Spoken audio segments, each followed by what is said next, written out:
ఈ జగన్మోహన్ రెడ్డి మావిగన్కి సంబంధించి ఇప్పటి వరకు జగన్మోహన్ రెడ్డిని వెనకేసుకొచ్చిన వాళ్ళందరూ కూడా ఇప్పుడు తీవ్రంగా విమర్శించడంతో పాటు కొంతమంది ప్రశ్నిస్తున్నారు కూడా.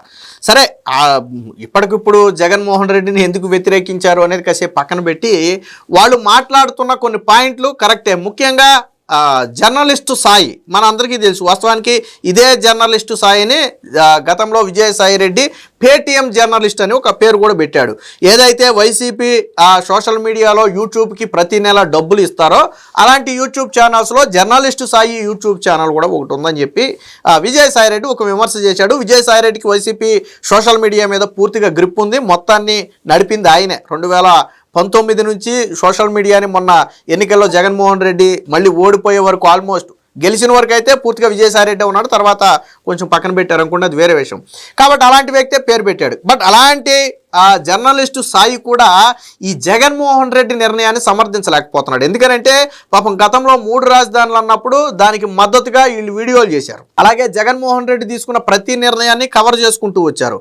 అలాగని చెప్పి అన్ని నిర్ణయాలు కవర్ చేయాలంటే వీళ్ళకి ఇబ్బంది అవుతుంది. ఎందుకంటే ఇప్పుడు ఇదే జర్నలిస్టు సాయి దీన్ని విమర్శించాడు అనుకోండి, ఫర్ ఎగ్జాంపుల్ గతంలో అనుకూలంగా మాట్లాడింది బయటకు వస్తాయి, లేదా అనుకూలంగా మాట్లాడాడు అనుకోండి గతంలో విమర్శించినవి బయటకు వస్తాయి. సో మనందరికీ తెలిసింది. అయితే ఈ జర్నలిస్ట్ సాయి కొన్ని పాయింట్లను అయితే కరెక్ట్గా మాట్లాడాడు. ఒకసారి ఎందాం ఆ పాయింట్లు ఏంటనేది. క్రిందసారి మనం 3 రాజధానులు అని వెళ్ళలేదు ఎన్నికలకు ముందు. అమరావతి అక్కడే ఉంటుందని వెళ్ళాం 19 ఎన్నికలకు ముందు. ఓటేశారు ప్రజలు. కానీ 3 రాజధానులు అని చెప్పి వెళ్ళాం మొన్నటిసారి. విశాఖపట్నం వాళ్ళు మాకు రాజధాని అక్కర్లేదని ఓడగొట్టారు. రాయలసీమ వాళ్ళు మాకు హైకోర్టు అక్కర్లేదని ఓడగొట్టారు. అమరావతి ప్రాంతంలో నువ్వు తీసేసావు కాబట్టి అని ఓడగొట్టాడు. 3 ప్రాంతాల్లో ఓడిపోయాకన్నా మనకి జ్ఞానోదయం రావాలి కదా. ఇప్పుడు ఏంటి ఇవాళ అయినా సరే ఏంటి మీ రాజకీయ భవిష్యత్తు ఏంటి? మీరందరూ ఏమని చెప్పుకుంటారు రేపు పొద్దున ప్రజలు? సో విన్నారు కదా. సో స్పష్టమైన మాటలు 2 మాట్లాడాడు. అగ్రీ చేయాలి మనం. ఏంటి ఆ మాటలు అంటే 2019 ఎన్నికల్లో జగన్మోహన్ రెడ్డి ఎన్నికలకు వెళ్ళేటప్పుడు నేను ఇక్కడే ఇల్లు కట్టుకున్నాను, ఇక్కడే పార్టీ ఆఫీస్ కట్టుకున్నాను, సో అలాంటి నేను రాజధాని మారుస్తానని ఎలా విమర్శిస్తారని చెప్పి TV9కి ఇచ్చినటువంటి ఇంటర్వ్యూలో స్వయంగా ఆయనే చెప్పాడు. వాళ్ళ నాయకులు కూడా చెప్పారు. సో అంటే అమరావతి నేను ఎక్కడికి మార్చటం లేదు, నేను ఆల్రెడీ అసెంబ్లీలో కూడా ఆమోదం తెలిపాను కదా అనే నినాదంతో వెళ్తే జగన్మోహన్ రెడ్డిని నమ్మారు. కానీ 2019లో గెలిచిన తర్వాత జగన్మోహన్ రెడ్డి ఏమన్నాడు? లేదు అమరావతి రాజధాని కాదు 3 రాజధానులు అన్నాడు. కరెక్ట్గా 2024లో కూటమేమో అమరావతి రాజధాని నినాదంతో వెళ్ళింది, జగన్మోహన్ రెడ్డి 3 రాజధానుల నినాదంతో వెళ్ళాడు. ప్రజలు ఏం చేశారు? పోనీ జగన్మోహన్ రెడ్డి ప్రధానంగా చెప్పింది మిగతా 2 డమ్మీనే. ఆయన అసలు ఉద్దేశం వైజాగ్ని క్యాపిటల్ చేయాలని. సో ఎగ్జిక్యూటివ్ క్యాపిటల్గా నేను వైజాగ్ని మారుస్తున్నాను అని చెప్పి ఎన్నికలకు వెళితే అటు వైజాగ్లోనే కాకుండా ఉత్తరాంధ్ర మొత్తం కూడా జగన్మోహన్ రెడ్డిని ఊడ్చేశారు. సరే, కర్నూలులో ఏదో హైకోర్టు పెట్టి అక్కడ న్యాయం చేస్తానని చెప్పాడు కదా అంటే జగన్ని నమ్మారా అంటే నమ్మలేదు. రాయలసీమ వాసులు నమ్మలేదు, కర్నూలు వాసులు నమ్మలేదు. అసలు జగన్మోహన్ రెడ్డికి పట్టున్నటువంటి భాగమే రాయలసీమ. జగన్మోహన్ రెడ్డికి వచ్చే సీట్లలో మెజార్టీ సీట్లే రాయలసీమ. అలాంటి రాయలసీమలో జగన్మోహన్ రెడ్డిని పూర్తిగా ఊడ్చేశారు. ఇక అమరావతి ఉత్తరాంధ్రకు కోస్తా ఆంధ్రాకు వచ్చేటప్పటికి అమరావతి రైతులకు చేసినటువంటి ద్రోహానికి గాను జగన్మోహన్ రెడ్డిని తిరస్కరించారు. అంటే నువ్వు 3 రాజధానుల పేరుతో వెళితే ఏ ప్రాంతంలో కూడా ప్రజలు ఓటేయాల. ఎవరికి ఓటేశారు? అమరావతి నినాదంతో వెళ్ళినటువంటి కూటమికి, చంద్రబాబు గారికి, పవన్ కళ్యాణ్కి, బీజేపీకి ఓటేశారు. అంటే ప్రజలు 3 రాజధానుల్ని తిరస్కరించారు. ఇప్పుడు సాయి అడిగింది అదే. మరి మీ రాజకీయ భవిష్యత్తు ఏంటి? ప్రజలు ఆల్రెడీ తిరస్కరించిన 3 రాజధానుల పేరుతో ముందుకెళ్తారా? లేదు 3 ప్రాంతాలకు న్యాయం చేయాలని చెప్పి అప్పుడు మాట చెప్పి కాదు ఇప్పుడు మావిగన్ అని చెప్పి కృష్ణా గుంటూరు మధ్య అభివృద్ధి చేస్తే సరిపోతుందని చెప్పి నాలిక మడతేస్తారా? ఏంటి మీ రాజకీయ భవిష్యత్తు ఏంటి? మీ స్టాండ్ ఏంటి అని సాయి అడిగిన ప్రశ్నలు ఎగ్జాక్ట్లీ కరెక్టే. ఎందుకంటే జగన్మోహన్ రెడ్డిని 2019లో ఎందుకు ఓటేశారంటే అప్పటి వరకు జగన్ పాలనను ప్రజలు చూడాల. అలాగే అమరావతి రాజధానిగా ఉంటుందనే ఒక మాటను స్వయంగా ఆయన నోటితోనే చెప్పాడు, TV9 ఇంటర్వ్యూలో చెప్పాడు. సో ప్రజలు ఏమనుకున్నారంటే సరే చూద్దాం, అమరావతిని అయితే మార్చట్లేదు కదా, చూద్దామని చెప్పి ఒక అవకాశాన్ని ఇచ్చారు.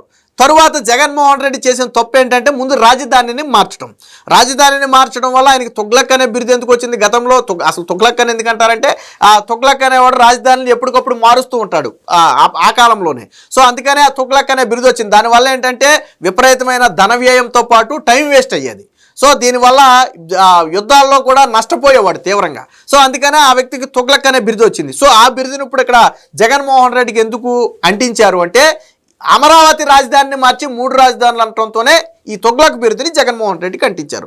సరే అప్పట్లో ఒక ముఖ్యమంత్రిని తుగ్లక్ అంటారా అని చెప్పి ఇది అన్నప్పటికీ కూడా ఆ సింటమ్స్ అందులో కనపడి సాధారణంగా ఒక వ్యక్తి చేసే పనిలో అతనిలో మంచి నైపుణ్యాలు కనపడితే మంచి వ్యక్తితో పోలుస్తారు, చెడు నైపుణ్యాలు కనపడితే ఆ చెడు వ్యక్తితోనే పోలుస్తారు. సహజంగా ఇది ఎక్కడైనా జరిగేది. సో మొత్తానికి జర్నలిస్టు సాయి అడిగిన ప్రశ్నలకు వైసీపీ సమాధానం చెప్పాలి. ఇది సాయి అడిగే ప్రశ్నలు కాదు, రాష్ట్ర ప్రజలు అడిగే ప్రశ్నలు. మీకు అనుకూలంగా పనిచేసే జర్నలిస్టు సాయి ఇలా ఎదురు తిరిగి ప్రశ్నిస్తున్నాడు అంటే ప్రజల్లో ఎంత వ్యతిరేకత ఉందో మీరు అర్థం చేసుకోండి.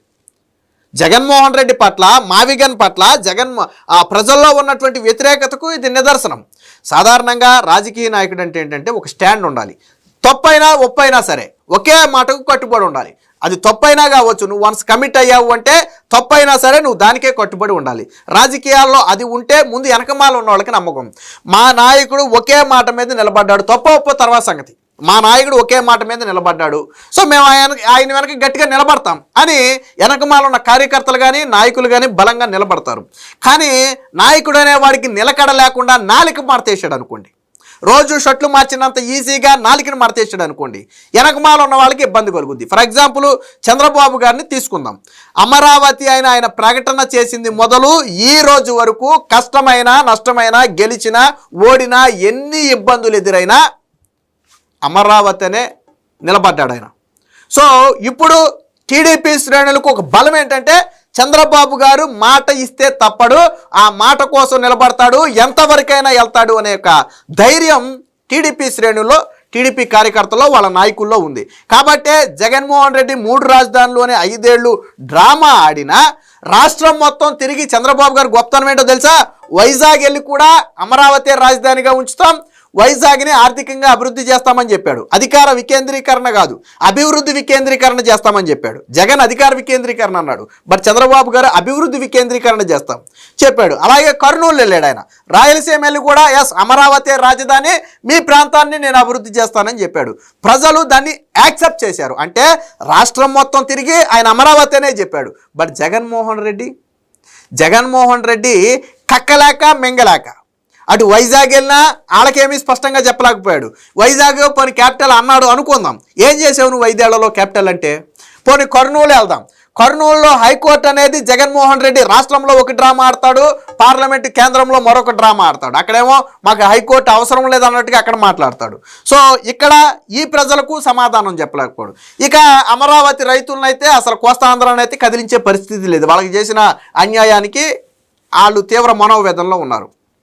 సరే 3 రాజధానులు పోని జగన్మోహన్ రెడ్డి ఆ 3 రాజధానులకు ఓడిపోయినా సరే ఈ రోజుకి కట్టుబడి ఉంటే వాళ్ళ నాయకులకి కార్యకర్తలకి ధైర్యం, ఎస్ ఓడిపోతే ఓడిపోయాం, మేము మాత్రం 3 రాజధానులకే కట్టుబడి ఉంటాం, దానివల్లే అభివృద్ధి జరుగుతుందని మేము నమ్ముతున్నామని కట్టుబడి ఉంటే వాళ్ళ వెనకమాల ఉన్న వాళ్ళకు ఒక ధైర్యం ఉంటుంది. లేదు నేను ఓడిపోయాను, 3 రాజధానులు అన్నారు కాబట్టి ప్రజలు నన్ను ఓడించారు కాబట్టి నేను ఇప్పుడు 3 సిటీస్లోనే లేకపోతే 3 ప్రాంతాల్లోనే నేను మళ్ళీ రాజధాని పెడతానంటే ఎలా యాక్సెప్ట్ చేస్తారు? చంద్రబాబు గారికి వెనకమాల ఉన్న వాళ్ళకి ధైర్యం ఏంటంటే మా నాయకుడు మాట ఇస్తే తప్పడు, కంఠంలో ప్రాణంత వరకు ఆ మాటకు నిలబడతాడు. మరి జగన్ ఫస్ట్ ఏమో రాజధాని అమరావతికి అగ్రి అన్నాడు, 30,000 ఎకరాల్లో ఓకే అన్నాడు. గెలిచిన తర్వాత ఏమో 3 రాజధానులు రాష్ట్రం మొత్తం అభివృద్ధి చెందాలన్నాడు. ఇప్పుడేమో తూచు మిగతా ఉత్తరాంధ్రను రాయలసీమ నాకు సంబంధం లేదు, ఇక్కడ విజయవాడ గుంటూరు మధ్య అభివృద్ధి చెందితే చాలని చెప్పి మళ్ళీ మావిగా నన్ను తెచ్చాడు. మరి ఎలా నిలబడతారు వెనకమాల? ఏది నాయకుడు అనే వ్యక్తికి మాటకు విలువేది? ఎస్ జర్నలిస్ట్ సాయి చెప్పింది కరెక్టే. చంద్రబాబు గారు అమరావతి రాజధాని అనే నినాదంతో వెళ్తే రాష్ట్రం మొత్తం అగ్రీ చేసింది. ఈవెన్ వైజాగ్ కూడా అమరావతి రాజధానిగా ఉండాలని కోరుకుంది, కర్నూలు రాయలసీమ కూడా అమరావతి రాజధానిగా ఉండాలని కోరుకుంది. ఇదే సమయంలో జగన్మోహన్ రెడ్డి చెప్పిన మాయ మాటలను నమ్మకుండా నువ్వు వద్దు, నీ 3 రాజధానులు వద్దు నాయన అని చెప్పి ప్రజలు తిరస్కరించారు. ఈవెన్ ముఖ్యంగా రాయలసీమ గురించి మనం మాట్లాడుకోవాలి. రాయలసీమలో జగన్మోహన్ రెడ్డికి ఎంత పట్టు ఉంటుందంటే రాజశేఖర్ రెడ్డి టైం నుంచి రాయలసీమ బలమైన పార్టీలకి, కాంగ్రెస్ పార్టీకి అప్పుడు కావచ్చు, ఇప్పుడు జగన్మోహన్ రెడ్డికి కావచ్చు. బట్ అలాంటి రాయలసీమలో ప్రజలు ఊట్ చేశారు, జగన్మోహన్ రెడ్డిని ఊట్ చేశాడు. జగన్మోహన్ రెడ్డి ఎక్స్పెక్ట్ చేయాలి, అసలు రాయలసీమలో అంత దారుణమైన పరాజయాన్ని జగన్మోహన్ రెడ్డి ఎక్స్పెక్ట్ చేయాలి. ఇక కోస్తాంధ్ర పరిస్థితి చెప్పనక్కర్లా, మనకు తెలుసు. ఆయన ఎప్పుడైతే అమరావతి కాదు 3 రాజధానులు అన్నాడో ఆటోమేటిక్ ఇక్కడ స్టార్ట్ అయింది. సో మొత్తంగా జగన్మోహన్ రెడ్డి అనే వ్యక్తి 3 రాజధానుల నినాదంతో వెళ్తే ప్రజలు తిరస్కరించారు. అందుకని ఇప్పుడు అమరావతిగా అనుకుని, వాస్తవానికి ట్విస్ట్ ఏంటంటే ఈ జగన్మోహన్ రెడ్డి చెప్పిన మచిలీపట్నం కావచ్చు, లేదా ఈ గుంటూరు కావచ్చు, ఇది కావచ్చు, ఈ 3 కూడా ఆల్రెడీ అమరావతి పరిధిలోకి చాలా వరకు విస్తరించి ఉన్నాయి. అమరావతి సిఆర్డీఏ విస్తరించినటువంటి పరిధిలోకి ఆల్మోస్ట్ రాబోతున్నాయి. జగన్ ఏదో నేను హైవే అటుపక్క ఇటుపక్క కట్టేస్తానని చెప్పి ఏదో చెప్తున్నాడు, కానీ ఆల్రెడీ ఇదంతా అమరావతి సిఆర్డీఏ పరిధిలో చాలా వరకు కవర్ అవుతుంది.